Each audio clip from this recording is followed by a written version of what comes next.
So Aaron got us started on this whole tier list adventure with the WrestleMania openers, and it's fantastic. I'm hooked. I've seen it like 3 times. A lot of those views might be because of me. I know Mr. Tim has followed talking about The Undertaker. I know JT has also got in on the action talking about Bad Terry. And there's been lots of other tier lists right here on the North South Connection YouTube page. Go ahead, click that like button, click subscribe, and ring the bell. Um, Being obviously the biggest Mr. Hitman fan in the whole entire world, I had to go ahead and jump in on the action. So here we are to talk about the Bret Hitman Hart WrestleMania matches tier listed. So let's get into it. Bret Hart's WrestleMania debut. And that, of course, is at WrestleMania 2, the Chicago portion, right smack dab in the middle. And he is in the WrestleMania football players versus wrestlers battle royal. What I really like about this battle royal, it's a battle royal, it's fine, yada yada yada. But what I really like about it is how creative Bret is with the finish. And Will gets eliminated. He goes over the top. Bret gets picked up by Andre. Boom. A big kaput out there. So it really establishes the Hart Foundation as, oh, these guys are like serious players. They've outlasted all these football players. They've outlasted the likes of Big John Studd. And they're in there last with Andre. And what they give us is really the last like big glimmer of hope, last like big WrestleMania moment before that was even really a thing of like happy Andre. Like he's not like a decrepit old man riding away on the cart into the sunset. He's not getting pelted with trash after being defeated by Hulk Hogan. Like here's Andre. Like this is the happy-go-lucky, friendly giant Andre the Giant that we all know and love. Um, so that is going to go in the C tier. And well, I keep looking off to the side because when I started this project, I thought I could just go off the top of my head, but I've been hitting the head one too many times. So what I have is pages and pages and pages of notes on Bret Hart's WrestleMania matches. And that's because like once I got into this, I really discovered that like these matches all follow along on a thread. And you see the beautiful journey of Bret Hart's career. And so we start here at WrestleMania 2 with this match in the C tier listing. He's just a tag team guy really looking to get established. And in the next year, he's going to really get established a lot more. More than established, really, because he enters WrestleMania 3 as one half of the tag team champions, going into the match against the British Bulldogs and Tito Santana, teaming up with the dastardly dangerous Danny Davis, who helped the Hart Foundation capture those tag team titles back on Superstars, I believe, in January or February of 87. Now, obviously, the Hart Foundation, the British Bulldogs, two of the best WWF tag teams of all time. There's many MSG house shows out there, Boston Garden, Maple Leaf Garden, whatever. They're tearing the house down. And they could have done the same thing here at WrestleMania 3. But they're going to save tearing down the house for another match later on the card. And what they're going to deliver here is a really like cathartic experience.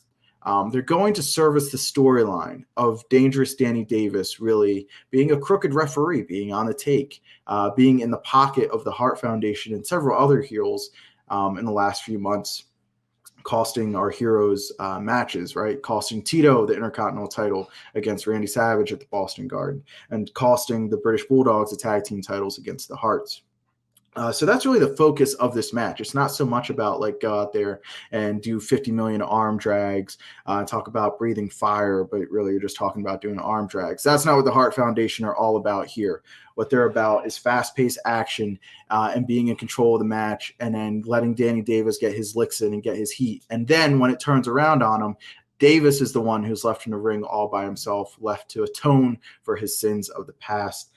This match sneakily rocks. You may not think about it in that terms, but like once all the good guys get in there and start beating up Davis, it's a bomb fest. I mean, you get the half punch, half clothesline from Davey Boy, you get a power slam, you get a tombstone in the year of our Lord, Mr. Hitman 1987, accurately called by Bob Uecker.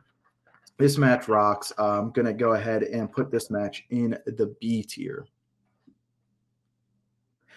WrestleMania 4, the following WrestleMania, It's the first of what's going to be many start and stop pushes for Bret. His popularity is already on the upswing. It feels a little early to break him off from the anvil, but that's what this match is going to try to accomplish. Going to try to separate him from the anvil.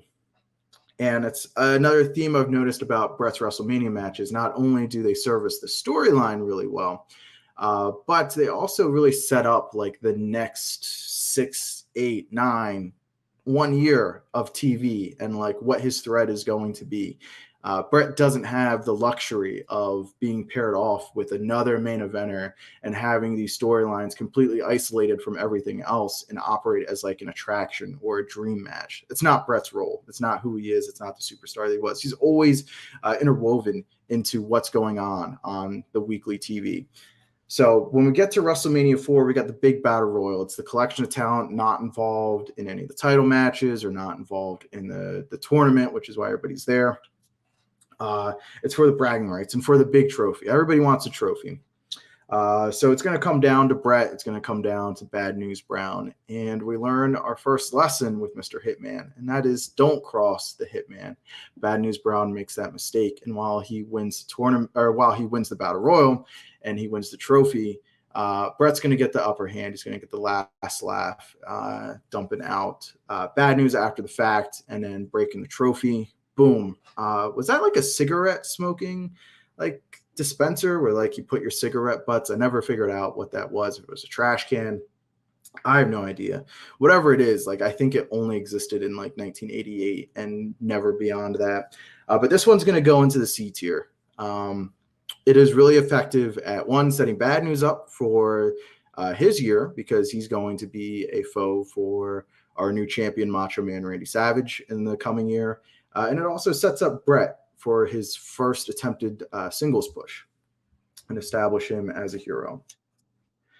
So we get to WrestleMania 5, and while that singles push for Bret didn't really pan out, neither did his relationship with Mouth of South Jimmy Hart. Jimmy Hart is going to take too much off the top of the Hart Foundation once they get wise as to how much he's taking.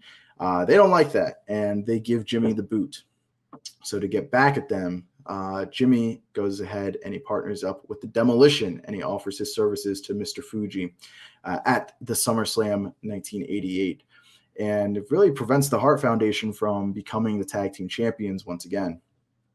It's going to take Bret and Neidhart a while to climb back into the tag team title ranks, and they keep getting thwarted by like these acquired stooges of Jimmy Hart, members of his stable.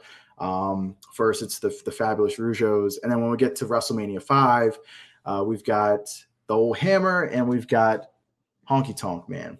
And a cool little thing about this match is up to this time period, Hammer and Honky are like two of the best Intercontinental champions of all time.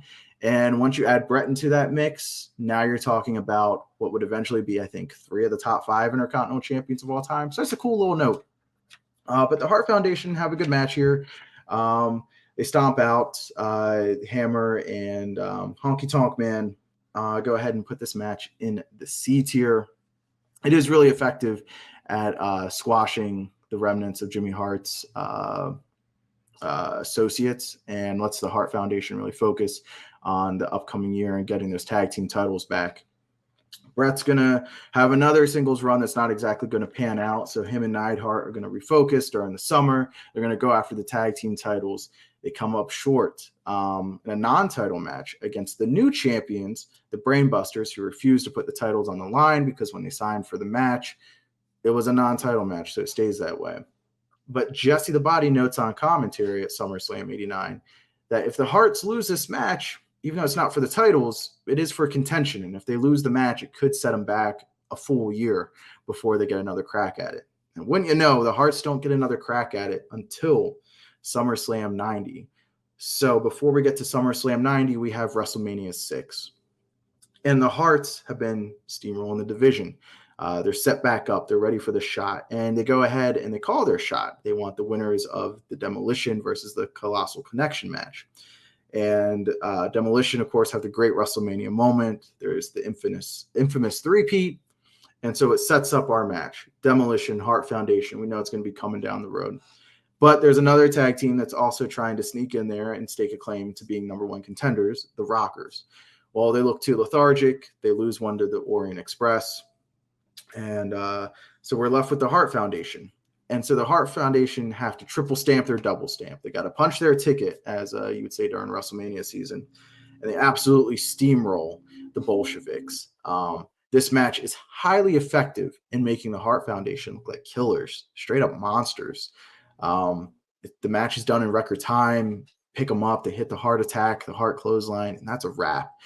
This didn't need to be a match that went 6 to 8 minutes. Didn't need that. What they needed to do was exactly what they did, which was go out there and show that they are on par with a powerful tag team like the Demolition. And it really does a great job at setting up the big clash to come at SummerSlam later in the year. This match is a C.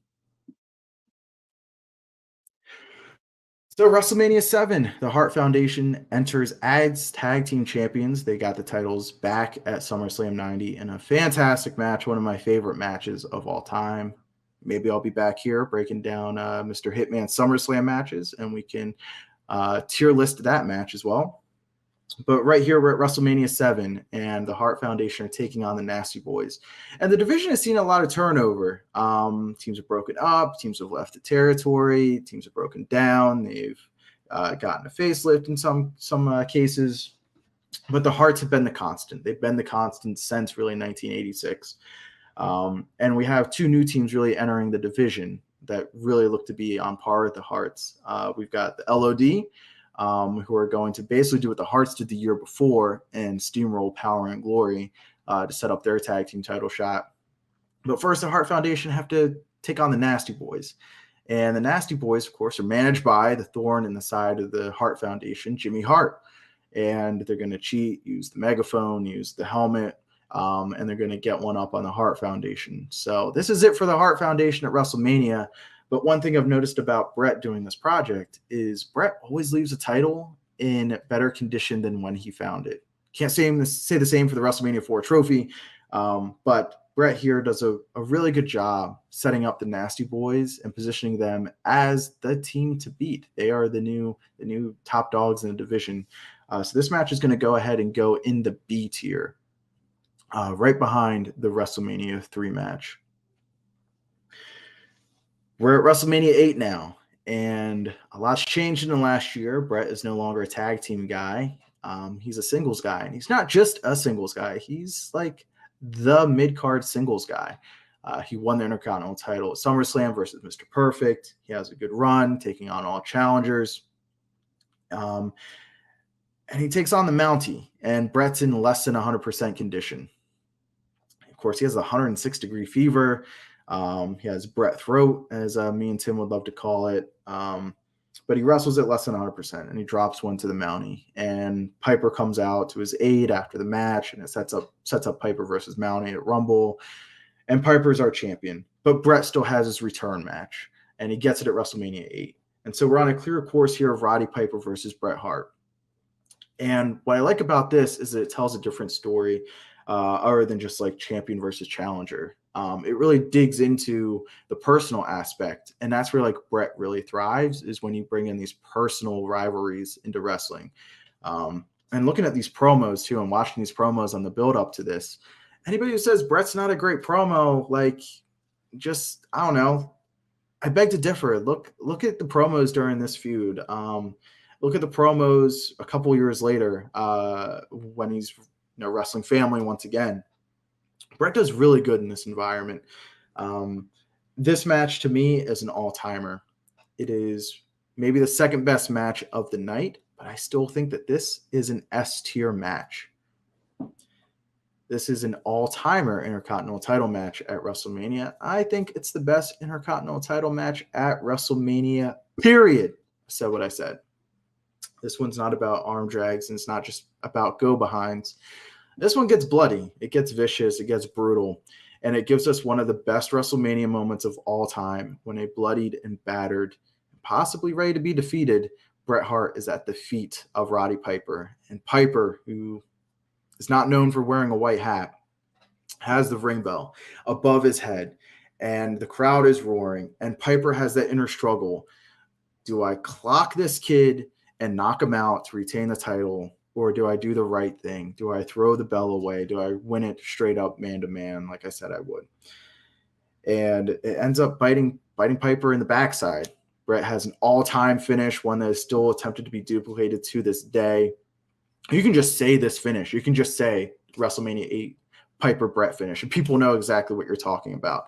That's another reason why this one's in the S tier. It's the longevity of the longevity of this match, right? It stands a test of time.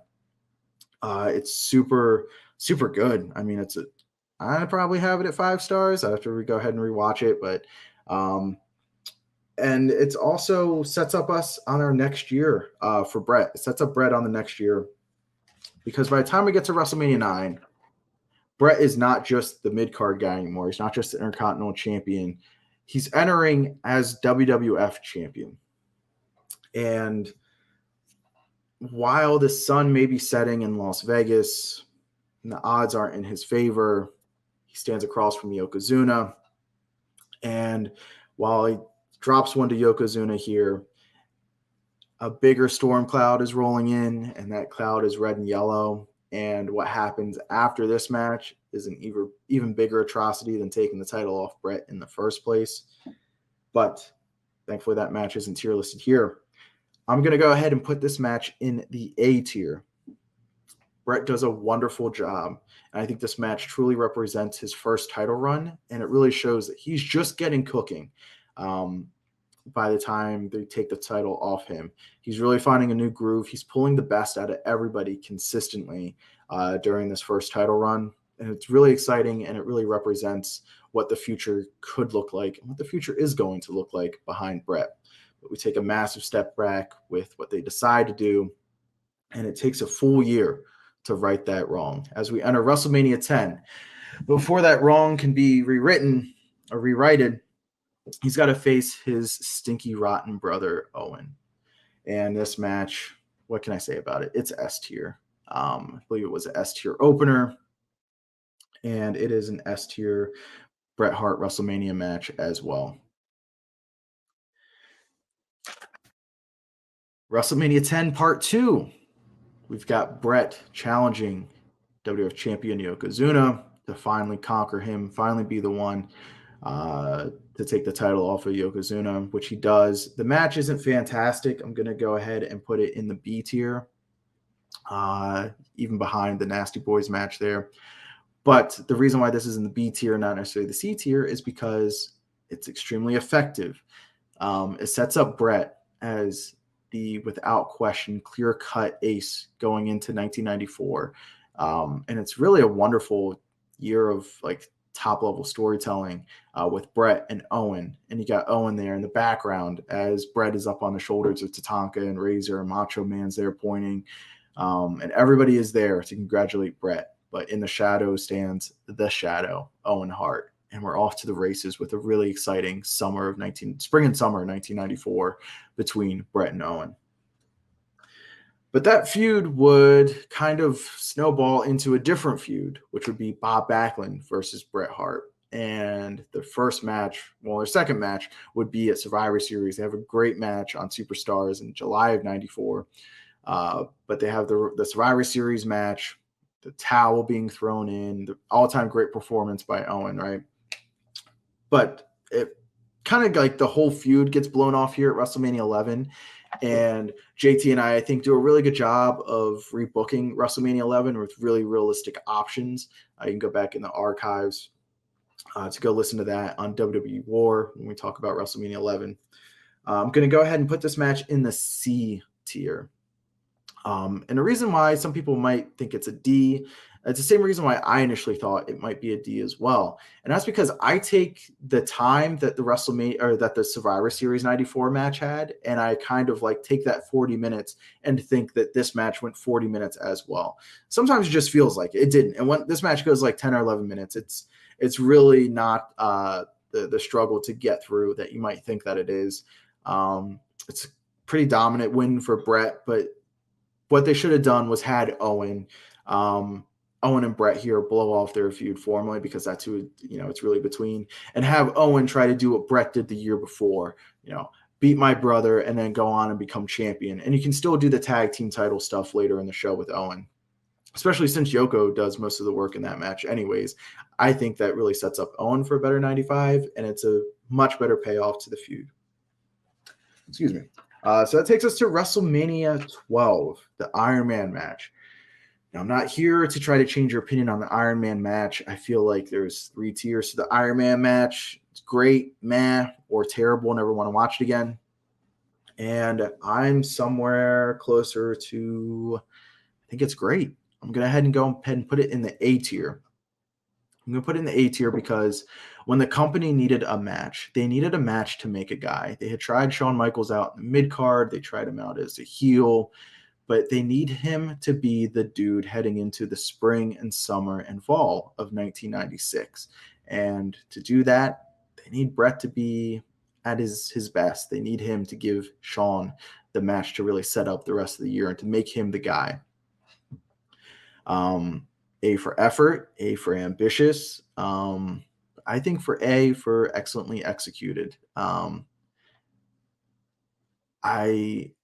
think this match has 2 tropes, maybe even 3. One's like a structural trope, where like every 15 minutes something is happening. There's a big spot that happens. It kind of resets and sets up the next 14 minutes of action or so to get to, that next 15-minute marker. And a lot of Iron Man matches of the 60-minute variety follow that formula. And then you get to like the end of match tropes. The first being the hold, the finishing hold, the submission, the pin, whatever that finisher is, building up to that moment of tension as the clock is expiring. Can so-and-so hang on? Can so-and-so hit their finish in time, right? They nail this here with Bret being having the sharpshooter on Shawn. And I mean, Bret plays it great. He says, I just need to lock it in one time. And once I get it in on you, you are not escaping. And Bret's not wrong. He didn't have to make Shawn, tap out. He didn't have to pin Shawn. Bret just had to not get pinned or submitted, which he did. He never gave up, and he was never pinned. I don't know what business Gorilla Monsoon had walking down to the ring, ordering Bret to come back in the ring, and then having the audacity to restart a 60-minute match, but then saying, whoa, it's sudden death. That's not really restarting the match. If you're restarting a 60-minute Iron Man match, you hang that 6-0 back up on the clock and you run it back for another 60 minutes. That's restarting an Iron Man match. You can't say we're restarting this Iron Man match under sudden death rules. That's just a regular match. One fall to a finish. What are we restarting? I still got beef with Gorilla Monsoon about this. I think Bret Hart does as well. I would have stormed off in my gear and not said bye to anybody as well. But A tier for the WrestleMania 12 match. WrestleMania 13, S tier. No doubt about it. I go on and on about the year of storytelling for Bret there, what this match sets up. We all know it sets up Stone Cold Steve Austin to be the biggest star in the history of the WWE. We all know this sets up the best heel run for anybody in one year in the WWE, with the whole Canada versus USA thing, with the reformation of the Hart Foundation. It is untouchable. It is truly S tier for both men, for the match, for the performance, for the effectiveness, for servicing the storyline. It's S tier all across the board. And it also sneaky gets over Ken Shamrock too. Like, Bret doesn't just get over Steve Austin. He also gets over Ken Shamrock as a dangerous dude, and he's going to be main eventing pay-per-views by the end of the year. So kudos to Bret there. I think that gets forgotten about too. S tier across the board right there. And that takes us to our last WrestleMania match for Mr. Hitman, and there's only 1 tier left, and I hate to do it. WrestleMania 26 versus Mr. McMahon. It's in the D tier, and it pains my heart to do so. Bret is a shell of himself. He's endured a lifetime full of trauma. More trauma than one individual should ever have to withstand. He's not the same person. Probably shouldn't be in a wrestling ring. That said, Vince isn't the man that he was either just a few years prior. Long gone is the Mr. McMahon of WrestleMania 19 or 22. He's not quite the same specimen. And as unathletic as Vince is, he's at his most unathletic here in this match as well. They try to spice it up with the Hart Foundation of Tyson and D.H. Smith and Natalia and the whole Hart family being around the ring and getting their payoffs and cash. And stupid Keith is in there, and he's got, looking at the picture, he's got the jeans on, he's got the cowboy boots, but he doesn't have the glasses on or the leather jacket. And if Keith is going to be on my TV, I need at least the glasses, leather jacket optional for that. It's in the D tier. Really hate to end this on a sour note. So let me just reflect. This has been the tier listing of Bret Hart's WrestleMania matches. I hope you enjoyed the ride, and I hope you could able to reflect on the real Mr. WrestleMania's WrestleMania career. 3 S tier matches right at the top, 2 A tier matches, 3 wonderful matches in the B tier, mid card matches that for most people would just be throwaways, but Bret pulls them up to a C, and then the D tier, which really is the death of the Mr. McMahon character. So it is at least effective in that. But I'm Marcus. Once again, please ring that bell, subscribe, and like, hit the thumbs up, do all that good stuff.